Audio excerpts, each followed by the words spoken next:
I know that it's affordable. It's definitely more affordable than natural diamonds. But tell us a little bit more about lab-grown diamonds. तो क्या है, पहले you would take the diamonds and reverse engineer. कि भाई ये diamond के हिसाब से मैं क्या ज्वेलरी बनाऊं. Correct. Now you say this is my jewelry vision. इसके can हिसाब से create डायमंड को काटो. Yes. So a 2 carat stone, let's say, would be 13 to 15 lakhs versus here being, let's say, between 1 to 1.5 lakhs. So that's like a 90% difference where you start really thinking hard that should I put that 90% in a stone, should I put that 19% in a fixed deposit? Yeah. In every single category, competition will always be there. And you can't be spooked by the competition. You have to really understand what your strength is, because people who are entering the industry for excitement or a financial opportunity now will burn out in 2-3 years. There has to be an inherent excitement which has to last 5-10 years. If I tell Warren Buffett's story, yes, it's great. But how many people can really relate to that story? Yeah. But now if I'm bringing you here, and if somebody who is already in the industry or wanting to enter the industry, they'll be able to take something actual back with them. Yeah.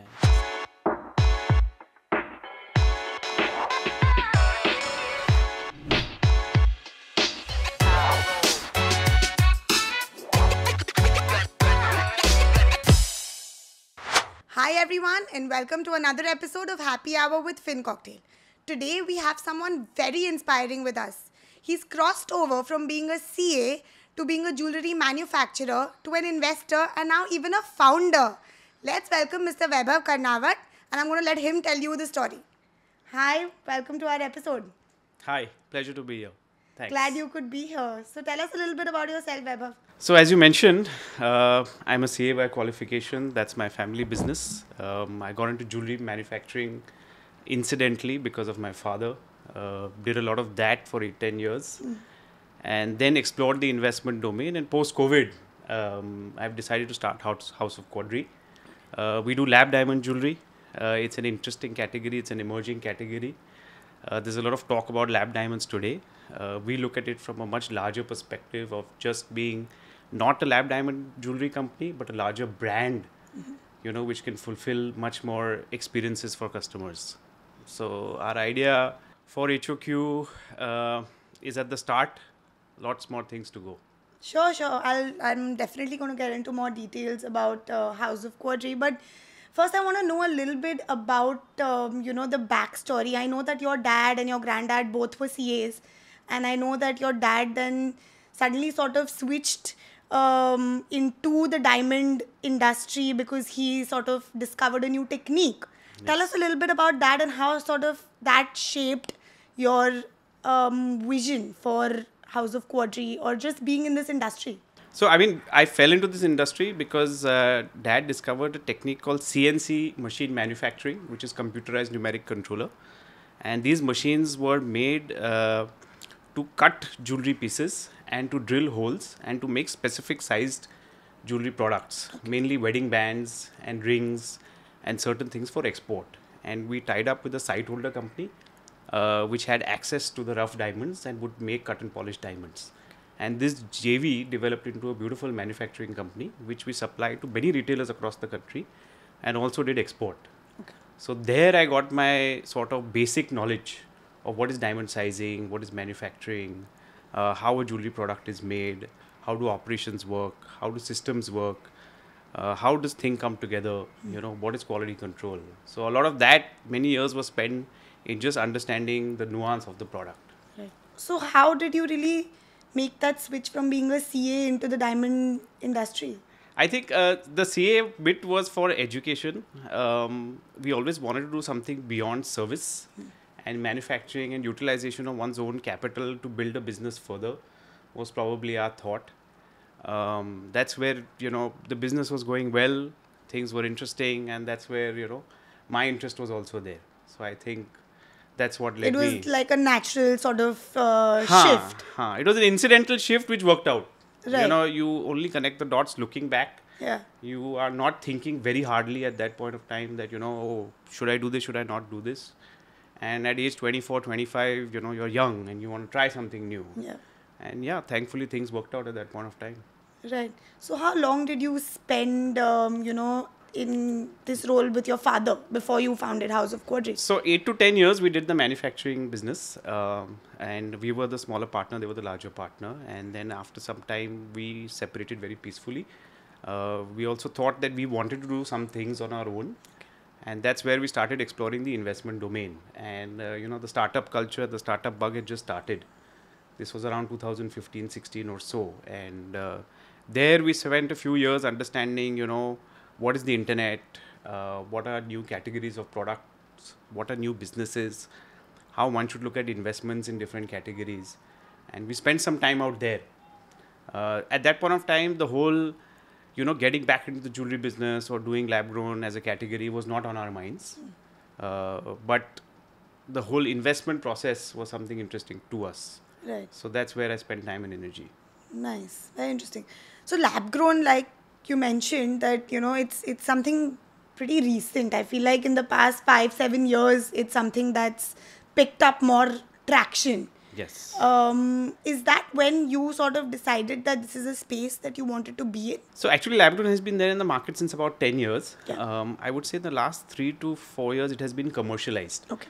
So 10 years back also, people were making and, trying out and testing and developing the product. But the price differential and the education for that category was not significant enough to become a consumer-facing business. Okay. Last 3-4 years, of course, the price has significantly differentiated itself from the natural, and there is a high level of consumer education. And this dramatically actually had a shift during the COVID phase in the US particularly, because the supply of the product improved.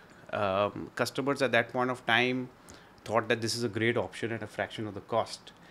And this sort of catapulted the industry there.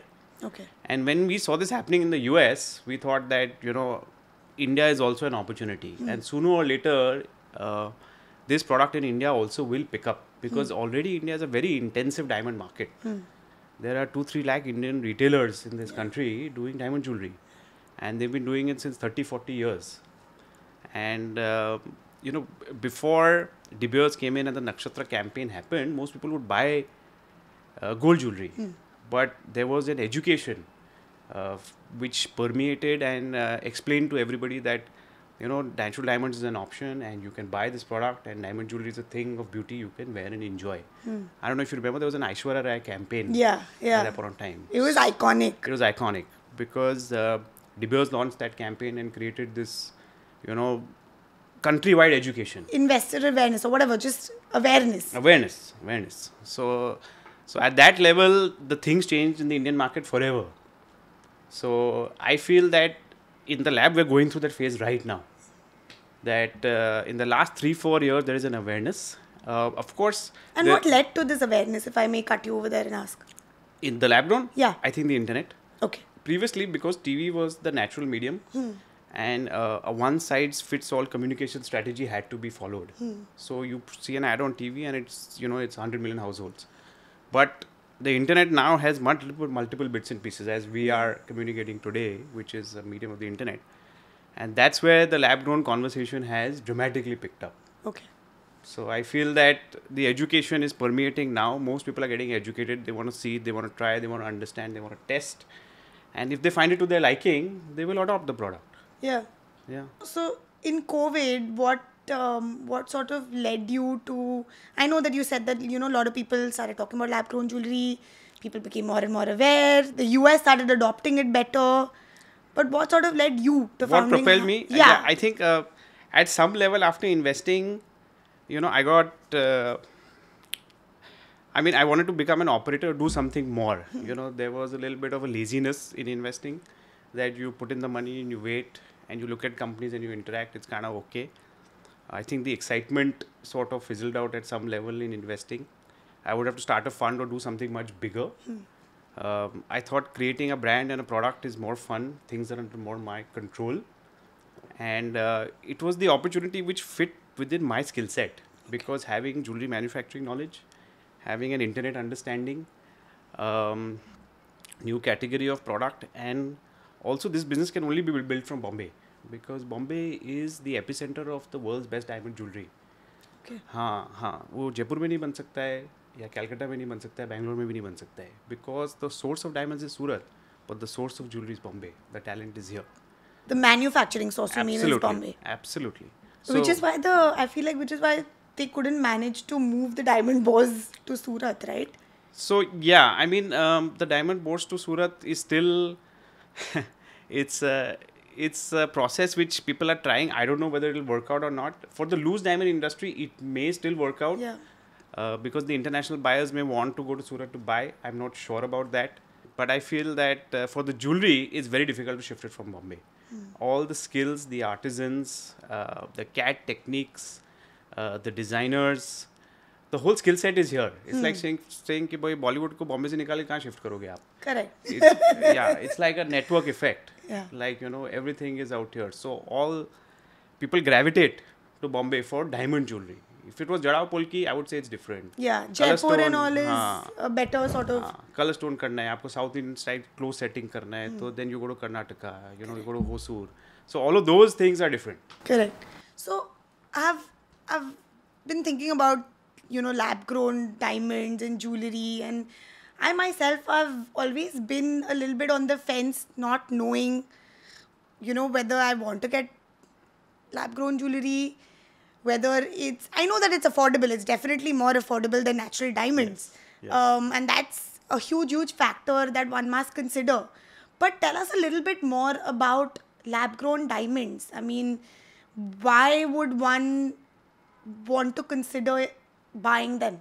So, I mean, the product is exactly the same. I mean, there's enough information given by a number of people testifying the fact that the carbon structure is the same, the chemical composition, clarity, certification, XYZ around the product. In fact, at some level, it's even better, right? The cut clarity, whatever. Yes. It's sort of better in a lab-grown diamond Yes. because it's made to perfection. Correct. So you will generally see better colors and better clarities because of having more control on the process. The lower end of the spectrum, which we call the SI and the I1, I2s, which are the inclusion-based diamonds, those are hardly produced in the lab-grown domain. Okay. You will see much better products, which is VS and better, or you would see G color and better, and the highest color being D.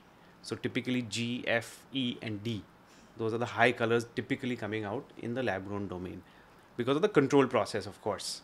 Two reasons to buy lab-grown diamonds. One is obviously the whole sustainability, the earth mining angle. A lot of people are getting conscious about the fact that, why do I need to mine such a big piece of earth, to wear this? And second is, of course, the cost. At a fraction of the cost if you get something. I think a lot of people have now understood that the scarcity of natural diamonds is a little bit of a marketing exercise. At some level, some things are genuinely scarce. But at a broader level, when you count smaller diamonds or when you count, 1 carat and 2 carat kind of common sizes, Correct. those may not be as scarce as it's positioned to be. Right. And I mean, there's a documentary on Netflix called Nothing Lasts Forever. And I think most people would have seen that, which talks about the mixing of lab grown into naturals and things like that. So the whole scarcity bubble, in my opinion, is now popped. Okay. Ki bhai, whether natural diamonds are truly scarce or not. Right. Of course, they are an option and somebody can make a choice of what they want. But lab grown, I feel that it's the same product. And second, at the end of the day, a fraction of the cost. So why not? Maybe you can buy both. Maybe you can try natural and lab grown and see for yourself whether you like wearing it or not. Whether it serves some purpose in your life. But is it meant to serve like Absolutely it is. a purpose? Yeah. What is jewelry in any form? It is an expression of love. It is a solidifying of a moment. Whether it's an engagement, whether it's a gift. Whether it is color stone, whether it is Jadao Polki, whether it is rose cut, whether it is natural or lab diamond. They're all gemstones and they're all kind of art forms put together for two people to have or maybe multiple people to have a feeling about something important in their life. So if that occasion or that feeling is not going to go away, then why should the gemstone go away? And the customer should always have the choice to choose which gemstone they want to wear. I mean, just by wearing a 10 lakh rupee diamond, that doesn't mean my love is higher than wearing a 1 lakh rupee one. Absolutely. Yeah, so I mean, to each one their own choice. That, you know, if I want to wear a 1 lakh lab, why not? Right, absolutely. Conversation open hona chahiye. Absolutely. So, lab grown diamonds is, of course, like using a lot of modern technologies. And you've sort of come from a background where you've worked with a lot of traditional craftsmen and designed jewelry the old way. Right. So, how have you sort of managed to amalgamate the two into your venture House of Quadri? So, I mean, we're still in the process of doing that. It's like scratching the surface right now. So, cutting off the diamonds in particular angles, particular cuts, and particular shapes is a process which is now developing in the field. Okay. And you will now see that special cuts and different angles, half moons, trapezoids, shields, all of those things which were very difficult to do in naturals will evolve in the lab grown space. I think sizing of the diamonds to make perfectly symmetrical products in terms of linearity, in terms of precision, in terms of angular setting, in terms of making sure the height is consistent. So all of those things you will also see in lab diamonds being done better. Because in natural you were restricted because you wanted the weight of the stone to maximize. So if it's a 1 carat 10 cent stone, you will not cut it down to 105 to make it a perfect cut. Because you want to sell 1 carat 10 cents. Now, in lab grown, you can still cut it down to 105 to make it a perfect symmetry so that the light luster emission of the product is much better. Because you are not worried about the 5 cent weight loss. Because financially, it's not disturbing you. Yeah. So, logically, the precision of the stones is much, much higher. And that precision is eventually translated into jewelry. So, when you will see the product, you will see that a bracelet of 33 cent marquee diamonds will have perfect sizing. When you see an oval bracelet which has alternate stones, it will have perfect balancing. तो क्या है, पहले you would take the diamonds and reverse engineer. कि भाई ये diamond के हिसाब से मैं क्या jewelry बनाऊँ? Correct. Now you say this is my jewelry vision. And इसके हिसाब से diamond को काटो. Yes. So that's the beauty and that's the creativity which will now get unleashed in the next 2-3 years, and you will see that it's going to go next level. I mean, some of the big brands have already started doing it. I don't know if you've heard, Prada has started cutting lab-grown diamonds in a triangle shape. Interesting. Yeah. In their own proprietary kind of look and feel. Wow. So now you will see the big people entering this space. Entering and doing proprietary cut diamonds. Oh, and then you can literally can you how we trademark something? Yes. You can do that. Yes. People are going to do that. So I'm sure Prada is now thinking that this triangular cut diamond is going to be their... Prada is Prada. Yeah. So they have the power and the energy and the ability to do what they want, and they should. Yeah. But what I'm trying to tell you is that the creativity and the precision of the product will go next level. And it's like apparel. That if you want to do apparel now, you have 50 types of apparel, and you can cut it and design it in a way that you want, because you want the clothes to be styled in a certain way. You're not worried about the wastage of the material. Because material cost ka wastage is insignificant. Insignificant, yeah. It's about the style. You're paying for the particular cut or style or whatever. हाँ, तो design तो अभी lab grown में हुआ ही कहाँ है? Where it has happened, it has not even started. And this is something that you are focusing on right now at House of Quadri. Absolutely. See, there is a category level education which is already happening, which all of us are doing in the space. There is a consumer level awareness which is happening, which again the consumer is trying to digest, test and things like that. The design development and making interesting things will now happen. Correct. It goes step by step. On first day, if I launch a designer lab diamond brand, किसी को समझ में नहीं आएगा कि भाई ये क्या हो गया. Absolutely. So you spoke about awareness a lot, but I want to ask you about adoption. Are people really in India? I mean, let's not go towards any other country also, but in India, are people adopting this? Yes, they are. You will be surprised. You will be surprised how many people are adopting and how many people are wearing and how many people are testing it out. Yeah. So, yeah. I mean, there are a number of retailers now who have started their own lab-grown kind of small range. They have started their own small I saw that even, I was at the airport the other day and I saw Swarovski. They've got their own sort of range of lab-grown diamond jewelry. Swarovski is doing lab-grown diamond jewelry who has such a large presence. So, abhi category ka validation, who am I to give? Yeah. I am a small jeweler sitting in Bombay. Validation तो हो गया है. My point is कि लोग खरीद रहे हैं कि नहीं. खरीद तो रहे हैं भाई, हमारा तो चल रहा है. हमारे कस्टमर तो खरीद रहे हैं, उनको अच्छा लग रहा है, relationship is good. I mean we are doing a product which they are liking and people are buying. Of course, the volume of natural cannot be compared because it's an evolving industry. Yeah, but do you see it surpassing that at any 100%. point in time? In US, 60 to 70% of bridal market is now lab grown. Okay. I would say in India we are at under 10%. But the probability of going 10 to 50 is very obvious. Okay. If you start thinking from a Gen Z perspective, a 22, 23, 25-year-old, are they really looking to buy an expensive natural at 30, 40, 50 lakhs and put so much of their money there? I mean, Listen, you are... I'm not. Forget the Gen Z people. I'm not going to do that. आप लोग finance वाले हो, आपको समझ में आता है कि भाई यू नो. अरे हम लोग तो सब लोग को बोलते रहते हैं कि diamonds are not an investment, they not an investment, it's consumption. It is.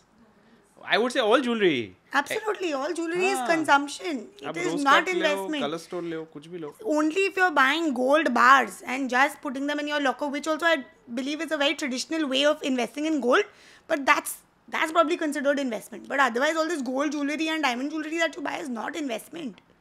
Gold also is a natural hedge. When the world is unstable, Absolutely, then gold is good. Gold is great. It's a great hedge, Yeah. and we strongly propagate having gold, some part of gold in your portfolio for sure. But I feel like now there are better ways to invest in gold. You don't have to literally buy bars of gold and put them in your locker. You know, you can do it digitally and not have to bother about the safekeeping. So anyway, my point is that you're telling me that people are adopting this. Good, great. But for our viewers, can you just give me like it? I know it changes as per the carats, all of that. But what is the difference between a natural diamond and a lab-grown diamond in terms of price? If you could say 3x, 5x, 10x. Yeah, absolutely. I mean, typically for a 1 carat ring, let's say, I mean, today HHwFC sells between like 65 to 75k 1 carat ring. This would be in natural diamonds, anywhere between 3.5 to 5 lakhs. Okay. So you would say it's about 70 to 80% difference. If you go in higher sizes, let's go 2 carat, 3 carat, plus so on and so forth, you would find that difference would go down to 90%. Okay. So a 2 carat stone, let's say, would be 13 to 15 lakhs versus here being, let's say, between 1 to 1.5 lakhs.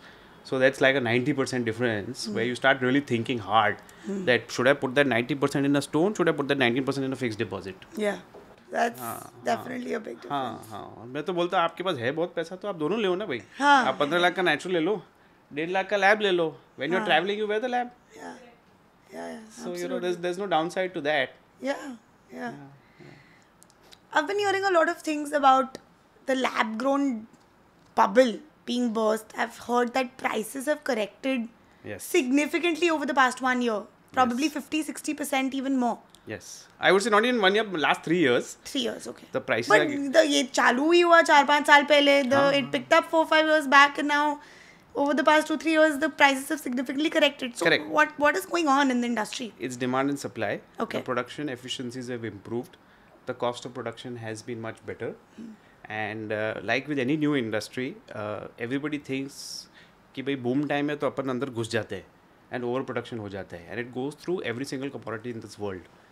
That अभी steel है तो सब लोग steel में घुस जाओ, and then steel का price में supply ज़्यादा हो गया, demand कम है तो Price सब then correct होंगे. So when you're saying the boom and the bust, a number of people who are growing lab diamonds thinking that this is the next big thing, they will start finding that, oh, I'm not able to sell at this price. Oh, I'm not able to sustain. And this cycle will go down like this and then come up like this in the next 3 to 5 years also. Because any commodity in this world will catch inflation at some point of time as demand and supply evens out. So if the prices have dropped last 2-3 years, maybe 60%, maybe in 3-4 years it may drop another 20-30%, maybe it will come back by 30%. It's impossible to predict. So I mean, my sense is that you don't buy it for the price, you buy it for the use. Our communication to the customer is that if you're buying a 50,000 or 1 lakh rupee product, even if you lose 50% on it, you shouldn't lose your night sleep. हाँ, मतलब आपने लाख रुपए का product लिया, 50,000 हो गया, but आपने उसको वापरा 3 साल, तो you count that as usage cost.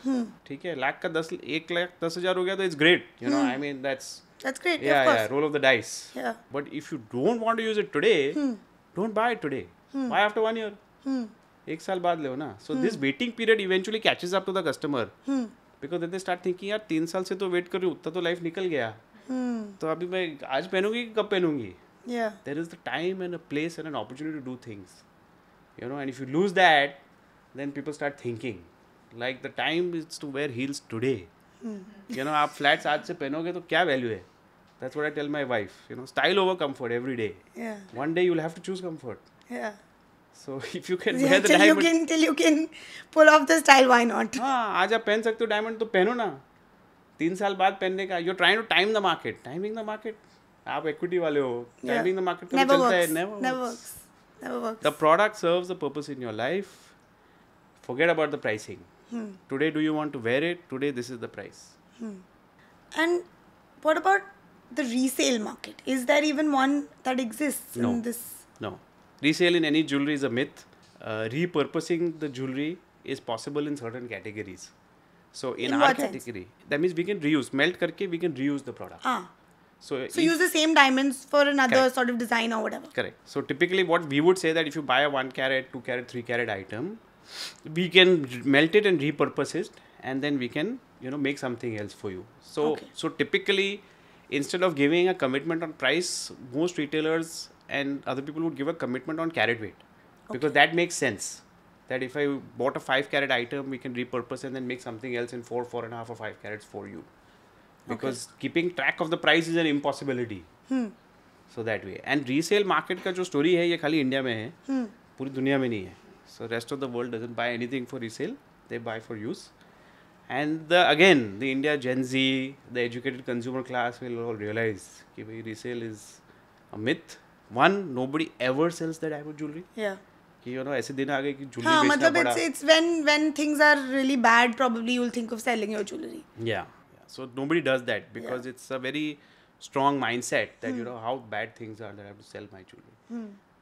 So resale wala story, I don't think it's going to last very long. Next 3 to 5 years, everybody will understand. It's like buying a Anamika or like buying a Sabya. You know, 3 साल 5 लाख का घाघरा आराम से चलते फिरते लेते हो ना. उसमें क्या resale है? हाँ. Yeah. Once yeah. wedding day. The whole concept of this locker jewelry is also a big myth. 50 lakh के हार लेके लॉकर में रखा हुआ I है. agree. No, क्या this value है is उसका? exactly the. I'm honestly telling you from personal experience. When I was getting married, this is a conversation I had with my parents, and I was like, I am not going to buy jewelry that I cannot wear in the future. That I will not be able to step out for another person's function wearing these large jewelry sets. What are you trying to do? What? are you And trying to prove? I don't want to show off anything to anybody. So I decided, I took a conscious call that everything has to be very chota. It It's has okay. to be beautiful And- to wear and enjoy. For my liking. Bas. This whole bridal jewelry concept will only change Yeah, it should. next 10 साल में. Because educated bride बोलने वाली है कि यार मुझे नहीं पहनना है ये. You know, she's going to feel like it's like a फांसी instead of like, you know, a big 50 lakh का thing. Absolutely. Absolutely. हाँ. And the parents, so they will convince their parents. Yeah. So single minimal line Riviera necklace पहनेगी वो. And she knows कि I can wear that next 3 years, 5 years, 10 years. Yeah. Yeah. That's what, I mean, this is my estimate, I don't know. No, of course. It's anyone's guess. But, like, we kept mentioning Gen Z and, like, Younger people audience. my age, yeah. They're very sort of open-minded. What about, like, my mom, your mom? What are their views on this? So, the way to convince mom is very easy. कि भाई aunty आप जा रहे हो अभी Turkey शादी में, आप जा रहे हो मालदीव्स, आप जा रहे हो अभी तो थाईलैंड, तो 50 लाख थोड़ी पहन के जाओगे आप. So that is the simple logic, that you wear something which you don't have to lose your night sleep. Yeah. कि रात को खोल के आपको लॉकर में ज़रूरत नहीं है, साइड टेबल पे भी रखा तो चल जाएगा. So at some level they will try, they will adopt, they will find the product is good, it's great, it's happy, I can wear a different shape. I'm tired of wearing round since 30 years. I can wear a princess, I can wear a cushion, I can wear an emerald, I can wear a pear shape, so why not? ये तो है ही 1, 2, 3, 4. मेरे पास 4 natural है, I'm satisfied in life. If I want to experiment, wear something for fun, this is beautiful. Sure. Interesting. So tell us a little bit about your vision for House of Quadri. It's a never evolving vision, very tricky. But Tricky tell question. me, 5 years, 7 years down the line, where do you see this headed? one thing we started with thought process primarily was putting the customer in the front and the center. Because we believed in the product, we believed in the future, and we said that we will flow in the direction of where the customer takes us. So I didn't have a very strong vision of what I want to do with the brand, what is the narrative, and what we are set out to do. I said that the product is interesting, let's make a few things and let's see how the customer responds. So today, I think in the journey so far, HHwFC has established itself as one of the quality product people. It has a certain brand language. It has a certain contemporary design. It has a certain experiential kind of interaction where it's not just about price. How does the experiential interaction work? I mean, we take a lot of care to understand what is the customization the customer wants. Okay. What is the purpose of wearing? What are the options they have? Are they very particular about diamond quality or they're particular about the certificate? Sometimes, an F color VS diamond will do versus an E and a VVS. And just because EVVS is a better certificate and is the top quality, you don't need to upsell to the customer. So all of this language of communication, we do with the customer on a one-to-one basis. Okay. So that they feel that they know what they're buying and what is the purpose it's serving for them. Okay. So this kind of experience is something that we are working towards. Okay. Customization is a big one. Because with the opportunity of special cuts, with the opportunity of doing different combinations, everybody wants to wear something which is their style. While we have a particular style, but I think the customer engagement ring category works well for us. Okay. So I think that being the preferred or the most loved lab diamond jewelry brand in the engagement ring category would be, I think, the first kind of objective in my mind. Okay. That if HHwFC can position itself at that level or achieve that, I would be very happy. Beyond that, I have a lot of thoughts about product. I have a lot of thoughts about brand. But it'll come step by step. Because क्या है, जब तक कुछ करेंगे नहीं तब तक उसका बात करने में मेरे को I feel little bit. Of course. Question myself. Sure. That let me do the work first. That way. Absolutely. So in a world where people want to buy everything online and they want to look at things online, where do you see yourself fitting in with the kind of customization that you're providing and that one-to-one sort of interaction that you're giving the customers? Yeah. I think it's a combination. I think at some part of what the business is getting built is part of me also, which is combination. Like you mentioned, right? CA to jeweler. It's like some things have come together in a random combination. Yeah. So HHwFC also some part is that there is an online brand building, there is an Instagram, there is a website. There is a way to feel and experience the detail of the brand in an online manner. But that's not good enough. So eventually the store, eventually the interaction with my team, and eventually the product and the packaging. So that's where we feel that it's a combination business. At some level, it's like buying a car. Like you do 80% of the homework, sitting at home, you research, you'll see the reviews, you'll see this thing. You go into the showroom where 80% you are pretty much convinced already. हाँ, आप homework करके आ रहे हो कि भाई क्या है. Now उधर जाके you are trying to validate what you have thought, seen and learned. Is it all true? So that's where we want to sort of move in that direction. Sure. I think it's working and people are liking it. So hona to chahiye. We are trying to move beyond Bombay to other cities also over a period of time.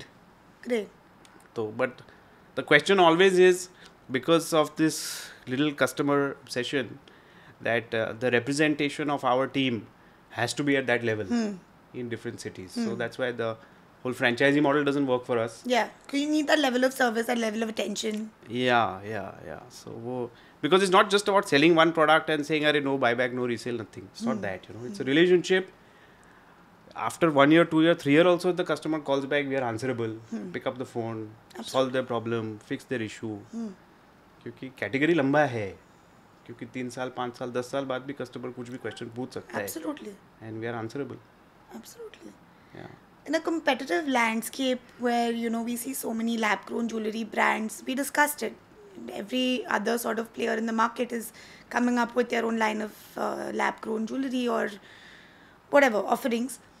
Where do you see House of Quadri sort of standing out I think contemporary design is one thing which we like doing, which we feel is a non-traditional approach to the business. That is something which we think we have differentiated ourselves upon. I think the level of customization, customer experience also. At some level, brand building, not very significantly, but the color of the brand, the way the font and the logo, the way the presentation is done, the way our packaging is standardized. Yeah. So I think the customers like the brand experience. They don't like. They like the differentiation rather than going to a traditional jeweler and ye dikhao, wo dikhao, kind of like chart cheez.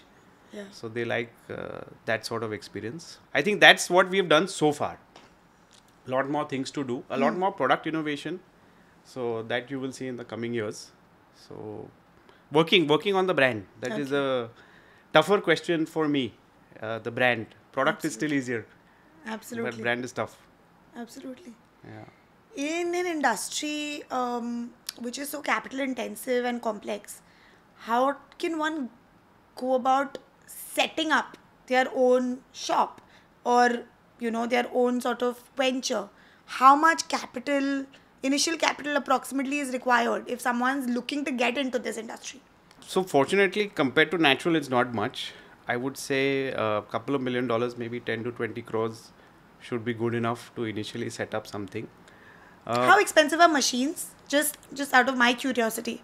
So machines can be anywhere between 1 to 2 lakhs, which are basic polishing, basic manufacturing machines. Okay. Growing machines are much more expensive. They range from 15 to 25 lakhs. Okay. But growing diamond is a different business than jewelry manufacturing. So both are separate. Okay. But do you have a growing diamond business also? No. Or it's just the manufacturing? Jewelry manufacturing. Okay. Jewelry manufacturing. So you source your diamonds from somewhere else? Yes, we do. Okay. We do. We are very selective about it. We are very particular about the cut. We are very particular about the sizing. We are very particular about the tinge of the diamond because at some level the certificate has the specs, but we adhere to the look and feel. So that look and feel is important. कि भाई upfront, fire कैसा आ रहा है stone में? That is a language that we use. कि भाई look feel आ रहा है कि नहीं? नहीं आ रहा है तो फिर then the rough is not right, the tinge is not right, and even though the spec of color clarity may say कि okay F है, VS1 है, cut बराबर है, but I'm not getting the beauty of the stone. So at some level, again combination of technology plus selection. It's not just कि भाई the technology is going to make everything ubiquitous. There is a level of human touch involved. Even in the customer service, because the online कितना भी अच्छा website, कितना भी अच्छा Instagram हो, the customer wants to talk to somebody. At the end of the day, whether it's a 10 lakh or a 1 lakh rupee product, it's still a very meaningful purchase, and they want that human touch. Yeah. That's why we don't use this WhatsApp chat bot type of thing. Because everybody keeps asking us, why don't you have an automated bot? Yeah. Nobody wants to talk to a bot. Yeah. No single customer wants a bot reply. Yeah. I agree, because these days the bot replies are everywhere. Yeah. It's annoying to an extent till you answer those 2-3 questions and an actual human then sort of steps in and starts. They don't understand context. Yeah. And the customer is willing to wait. अब आधे घंटे बाद जवाब देखो उसको चल जाएगा. But अब bot का reply is just it doesn't work. Yeah, absolutely. And I can't believe it, how people just use it so normally. Yeah. It is questionable. It's so obvious, right? In terms of profitability, how does the lab-grown industry compare to the natural diamond industry? So I think, profitability can be achieved if you are an efficient capital allocator. Okay. And I would say that whether it's natural or whether it's lab-grown, if you know how to utilize your capital and not waste it on resources. What do you mean utilize your capital efficiently? For example, let's take the online space, because that is the most common space everybody understands, and everybody understands Google, Facebook metrics. Everybody understands return on ad spend, ROAS. 100 रुपए के cell के लिए 50 रुपए का ad चलाऊंगा तो profitability कैसे आएगा? So this is capital allocation, which is capital 101, which is sort of in our blood. I'm a Marwadi CA, so at some level, very dangerous combination that if you can extract, capital allocation in a poor manner from me, you have achieved something. Yeah. So I'm very, very particular about it, with a hawk's eye on how to manage capital. Yeah. And I feel profitability can be achieved as long as you understand what you're doing. Of course, upfront investment takes some time to recoup. And there is a risk reward ratio there. That कि उसको 1 साल, 2 साल, 3 साल लग सकता है. But once you achieve that, what are the unit economics of your business, then you can scale. And in today's world, capital is limitless. Yeah, this is what सब VC लेके check लेके बैठे हैं कि I'll give you. But business बनाने वाला कौन है? Where is the founder? Correct. Everybody, very easy to write a check. I'll invest here, I'll invest there. Even I can invest, Baba. पैसा है तो check लिखना easy है. Yeah. Who's going to do the work? Yeah, absolutely. So this brings me to my next question. Tell us a little bit about your sort of investor journey when you were an investor and not a founder. What was it like? What kind of companies did you invest in? What was the mindset, thought process? It was really fun exploring. Do you still do it? No, I stopped. Okay. I stopped when I started HOQ. Okay. Because I couldn't give any time and energy to it, and I think I didn't want my mind to be occupied with anything else. So I just wanted to focus on one single thing. And at some level, the 2021 bubble just took me to here. That the valuations and the way people are asking money, and this is unreal, and I couldn't digest it. Sure. And coincided with HOQ. With HOQ. So anyway, so I've invested in 40-50 companies in the startup world, across fintech, across consumer brands, SaaS, some level of B2B companies. I'm also LP in a few funds. So it's been really fun, a lot of education, a lot of understanding of the internet. So combination of, what is a traditional business and how does it grow, coupled with what is the leverage that the internet provides. And the major learning was that for an internet business and for a VC level business, there has to be a winner takes all type of scenario. Okay. There has to be a 1 and a 2 and a 1000x type of result. So Reward. there has to be a Zomato and a Swiggy and a Ola and an Uber to actually create that outsized return. Correct. But how many sort of companies do you have to sort of invest in or sort of study to find that one Zomato or $1 million question, इसका किसी के पास right answer नहीं वही है. ना. You could hit it in a 10-15 portfolio, you could hit it in a 50, you could not hit it in a 100. ever? Yeah. So this is what the journey of the VC is. Yeah. That, where it's so uncertain and luck is such a big factor in you getting the right deal, right time and the right founder falling into place and then creating outsized return. And you feel that, you were very smart in choosing the founder and doing the due diligence and allocating the capital, when actually luck is actually the major factor which brought the deal to the table. It's like dart throwing monkeys. Yeah. That's what, the term Yeah. the bigger VCs use. So the learning was that businesses can be built. There are slow and steady and efficient businesses which are built, which are not winner takes all. Like for our category, like not one single lab diamond jewelry brand will rule the market. There could be 20, 30, 50 brands which could coexist. Absolutely. Which will have their own customer base, their own audience. Like in food category, you see, there are multiple. But in the VC businesses, which are internet dominated, there you need winner takes all. So that was the big learning. And I thought that to get on that bandwagon was tough. We had some successes. We still do. We still have some good companies in the fintech space which are doing well. The funds we are LP in, they are also good investors. So I'm very happy with the returns. तो ऐसा नहीं है कि भाई 30-40% IRR नहीं छूटेगा, हंसते हंसते छूटेगा, कोई प्रॉब्लम नहीं है. But what is the scale? Like what is to be done next? Do I want to become a VC? Do I want to start a fund, take other people's money and expand that? That was not what I wanted to do. Okay. So this is like a passion. It's a passion project. Yeah. It's also, I think, a passion project which fits a commercial growth. I also think it's a compounding project that after 5-10 years, a brand is built, a product is built, a category is built, which will be recognized, can be passed on to the next generation. Yeah. All of those thoughts are there. Absolutely. Yeah, so far so good. Great, great. Tell us a little bit about how you manage You're a CA, so I'm sure you're great at it. But how you manage finances for House of Quadri and your own personal finances as well? HOQ finances are very simple. I mean, the capital is allocated, inventory control has to be there, sales at a certain level has to be there, gross margins have to be there, and as long as profitability is there, you continue to scale the business. You optimize the team, you don't spend too much on the team, you balance it out in a level, you balance out the ad spends, and then you expand on marketing as you feel it brings fruitful results. So the And what has been your focus for marketing? now we are starting the focus. The first 2 years was just product, customer feedback, product, customer feedback. So this was the loop that I wanted to first get in place before distribution. Okay. क्योंकि distribution करना बहुत easy है but जो nuance कि भाई what is the value proposition to the customer and what is the detailing of the product and how does the product stand the test of time कि 2 साल पहले जिसको भी प्रोडक्ट बेचा उसका भी कैसा सिचुएशन है आज.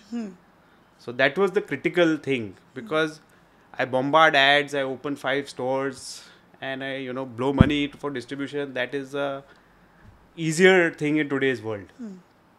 Than to build a competent team and to build a world-class product. That's the tougher part. So distribution in the internet age is it's an open playbook. Yeah. सबको आता है ad चलाना. So that way. So that was the idea. Personal finances, funds. Some funds we are LP. We also have some equity exposures.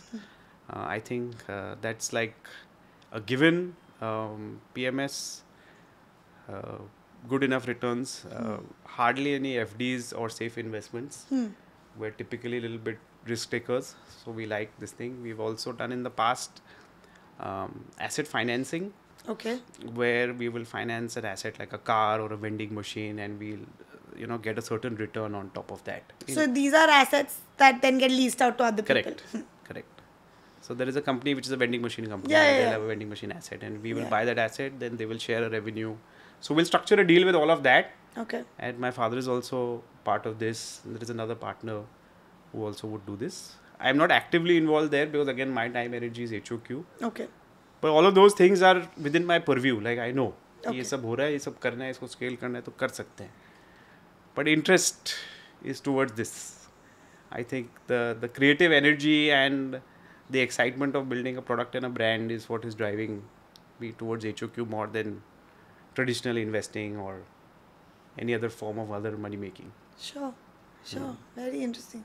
What is one piece of advice that you would give someone who is looking to enter your industry? Oh, advice.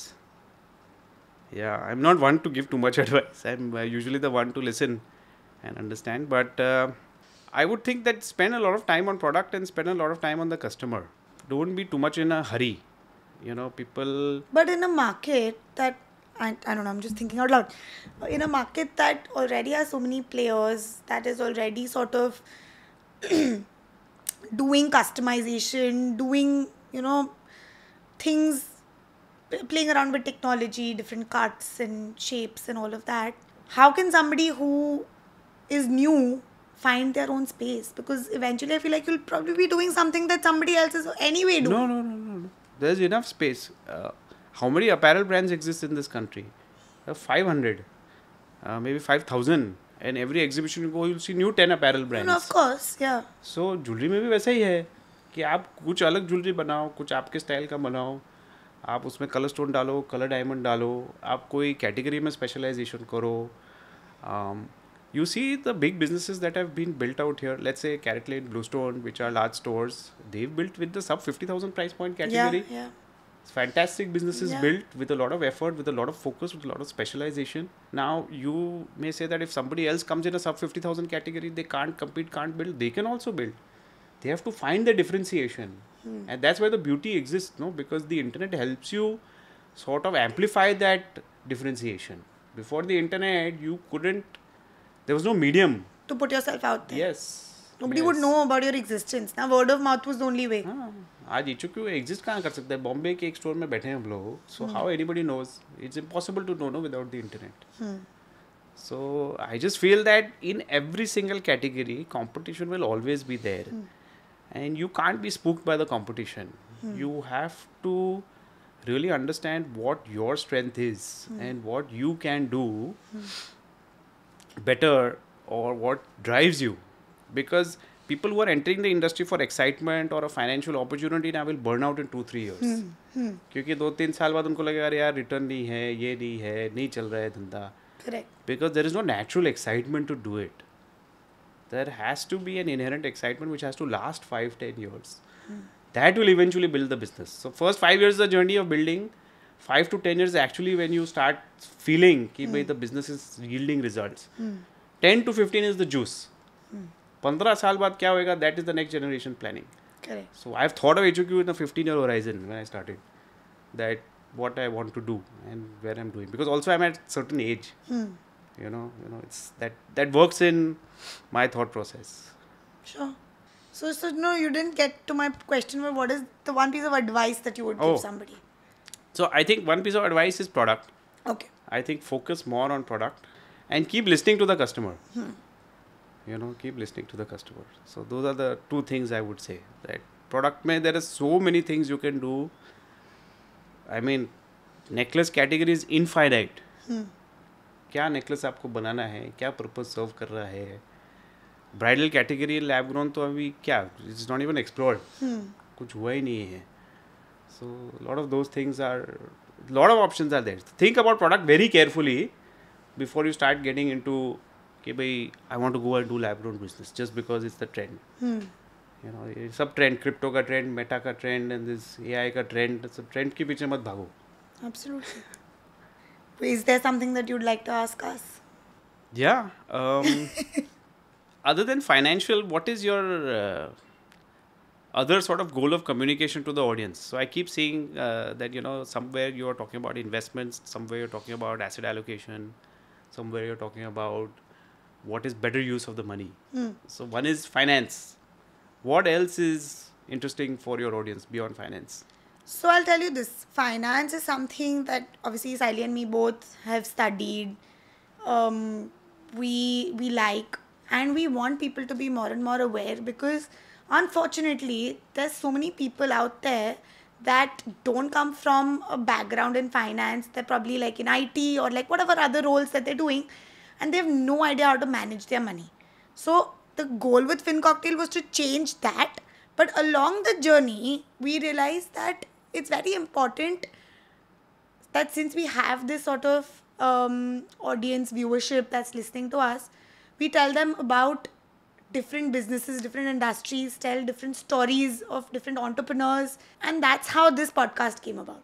So this is our other way of sort of talking to people and letting them know about different industries and businesses. Entrepreneur stories is interesting. Entrepreneur stories, even it's not just entrepreneurs. We talk about other content creators. We have other content creators. We have professionals. We have a lot of different people from different backgrounds that have a story to tell. And I feel like these are stories that people can connect a little bit more with. Now, if I'm only going to talk about the top, like, I don't know, like, if I tell Warren Buffett's story, yes, it's great. I admire him. He's phenomenal. But how many people can really relate to that story? Yeah. But now if I'm bringing you here, and if somebody who is already in the industry or wanting to enter the industry, they'll be able to take something actual back with them. Relatability at a sort of a peer group level. Yeah. To understand better. That's kind of a vision. Inspiration के जगह. Inspiration तो मिलता है, हर जगह मिल जाएगा. I'll Google it, I'll get it anywhere. But these are real stories of real people that are still sort of probably have even made it, but they're still trying hard to make themselves better, make their companies better, make their journeys better, and inspire others along the way. So I think that's something that we've been trying. That's cool. If you can inspire people, then that's great. But now we just need more and more people to listen to us and get this across to them. Right people listen. The volume number is an illusion number. Absolutely. Absolutely. Sometimes. That's something that we've realized along our content creation journey. Even our Instagram, we have a very sticky audience. Yes. They've been listening to us.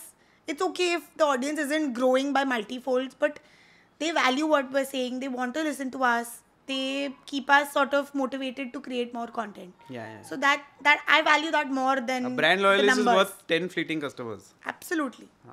Absolutely. If you build that loyalty, then it's great. It's awesome. Yeah. Fun. Yeah.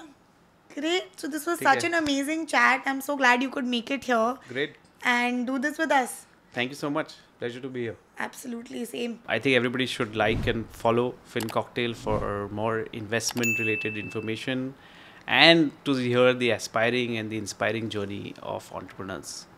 Thanks so much.